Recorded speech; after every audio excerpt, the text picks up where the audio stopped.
All right, I decided to make this a separate video just because I think it needs addressing. Hold on a second.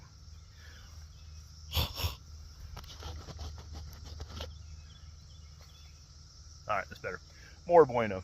Okay, so I hear a lot of people talking about their shots, how they move through their shots, and what they do to achieve a good controlled or a good accurate shot, right? So I'm going to take you through what I do.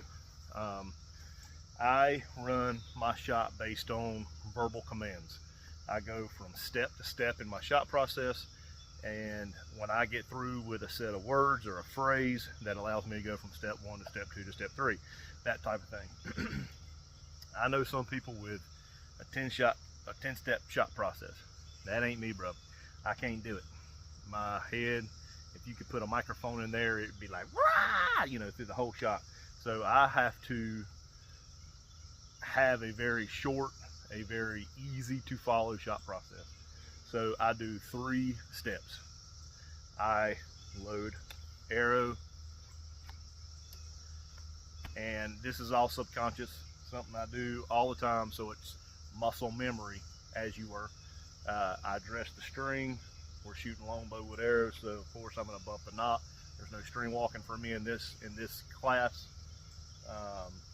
I gain what I think is the yardage very quickly, but we know right now I'm at 20 yards. So I know that with this setup, with the new high anchor, that it's going to be point on for me. Easy, easy, easy, right? So I go ahead, I bump the knock, I go ahead and set my grip as I bump the knock. All subconsciously, don't really have to think about it. Step 1 is I pull the bow up, I say draw back and aim. I achieve a little bit of a shoulder set in the front, a little bit of pre-alignment of the shoulders toward the target, all as I'm putting pressure on that string before I get to full draw. That way I don't have to mess with it under tension, under load of the bow, right? So I want to achieve mosquitoes, draw back and aim, done, here I go. And when I get to here I go, then I have given myself permission to execute a good clean release shot and to get to what I call a finished position, okay? And I'll explain that a little bit. When I am working form, when I am working shot process, I don't really care where my arrows are impacting right there, because that's not the point. The point is to make sure that I am working mental control as I'm doing my process, and that'll yield a decent result. I'm in the insert right there, I'm an 8. No big deal, don't care, okay? What matters to me is I'm working to get through my verbal commands to get me from step 1 through step 3 every single time. I am deciding, making good decisions, so that happens, right? Good old Joel Turner style. Load my arrow. Step 1, draw back and aim. Step 2, done. That gives me time to separate when I've aimed before I ever get close to my release, right? And it's only a second or two, 1/1000, 2/1000, but that is all the time I need to mentally stay in control and not let the aim drive the shot, right? We all shoot most of the time. If you have, you know, the target panic, if you're drive-by shooting, you're locked off target, whatever you want to call it, it's because you're letting the aim drive the importance of the shot, right? That's not good. All right, so aiming should be super simple. You take your fingertip, you put it on the intended target, and then you just let your mind hold it there. You don't have to try. You know, I'm holding on my eyeball right there. Guess what? I'm not trying to, and you don't see this big old super float trying to do it right. I'm just holding it there, and I'm just letting my mind hold it there. That is as important as the aim should be. No more, no less. You have one intended point superposed over one intended point, or if you're gapping where you need to hold it, and that's as important as the aim should be. If it drives anything more important than that, then you're messing up, okay? So I'm gonna step 1, draw back and aim.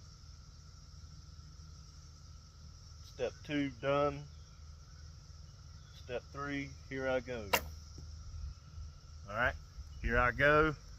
All I got to do is get them 3 words out. Here I go. And once that's done, brother, I can release a good, controlled, smooth shot. And I want to get to a finished position, right? Finished position for me is that bow jumps toward the target. I'm not really pushing it toward the target. I have pressure in the direction that I want that bow to go. I've got back tension set. So when I let go of the string, the arm is going to come back and that elbow is going to go around a little bit. You should have rearward movement when you let go of the string. If you let go of the string and you're just doing this, you don't have the best back tension you could. Now, if there's 0 movement, you've got enough to hold that shot there without a collapse. But most of the time what you're seeing is you're seeing people creep forward and then they'll go boop, boop, and then they'll fake a finished position. If you see people fake the finished position, then they've released with the wrong set of muscles, okay? So you release with what's called the flexors, right? So I've got my string and then I go boop, and that's the muscles that release the string. You should always keep back tension. Back tension should never decrease after you start drawing the bow. If you do, then that's bad. That tension is going to bleed from the back into the shoulder and then into the arm, and then you're going to have very, very unclean releases. It's going to be very jerky, plucky, because once you build tension up in that arm, it's not good. All right, so always hold back tension 100%, release with the flexors. Rod Jenkins had a really good drill to do that. You take the 5-gallon bucket of sand or water, you hold it in your hand, and you're not letting the back tension down to let the bucket go. You're just releasing the flexors and the bucket drops clean to the ground with no shoulder movement, all right?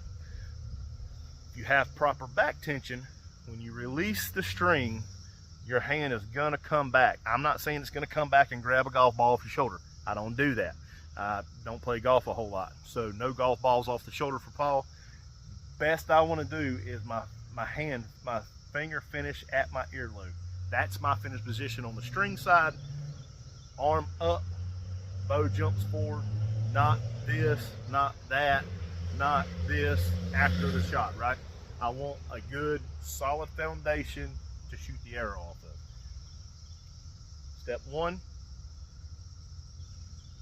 draw back and aim. Step 2, done. Step 3, here I go.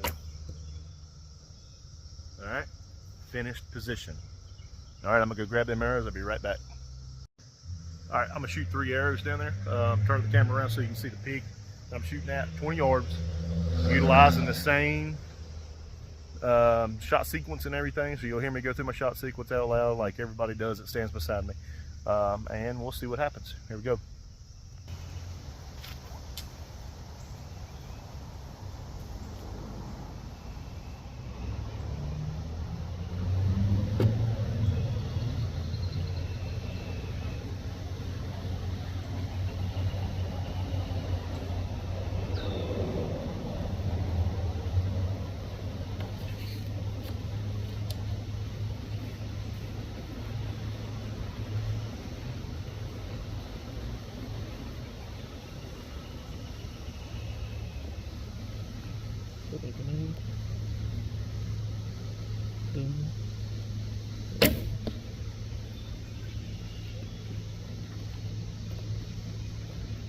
Should be a 10.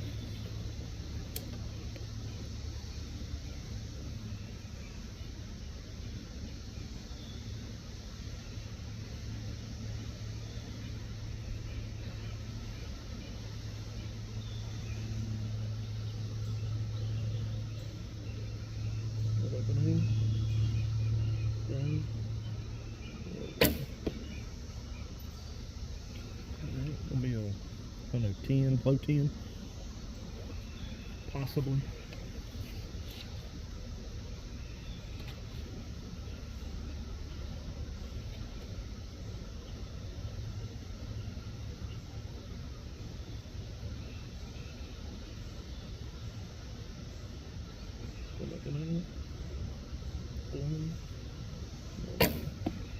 Center 10. All right. I'm gonna go get them. I'll be right back. All right, there you go. That's a little bit of a conclusion about how I shoot, process, way to do that, and a way to find you one too. So if you have any questions, just drop a comment. I'll get back to you. Send me a personal message through Facebook Messenger. I don't mind helping anybody there is out there. If you've got a question, ask it, and if I don't know the answer, I can point you to somebody that does. All right, this is Paul Helm signing out. Y'all shoot straight. God bless.